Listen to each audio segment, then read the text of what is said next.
ანუ ყველა მუსიკაში დევს სექსუალურობა? რა თქმა უნდა, ყველაში, კლასიკაშიც, პოპშიც. აი მრავალ ჟანრში დევს სექსუალურობა? არა.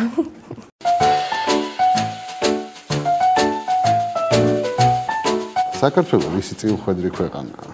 აუცილებლად ღვთისმშობლის. რატო გონია? იმიტომ რომ ყველაფერში იგრძნობა, რომ ძალიან დალოცვილი ქვეყანაა და წმინდა მიწაზე ვცხოვრობთ. მე ამას გვწნობ. რა შეატო? კარგად ვცხოვრობთ?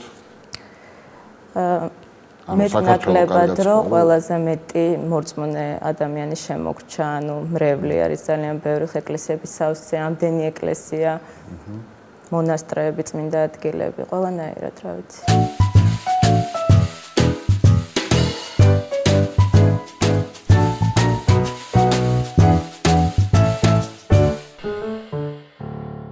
ჯერ კვერცხი იყო თუ ქათამი? კვერცხი. რატო? არ ვიცი. არა, ქათამი, არ ვიცი.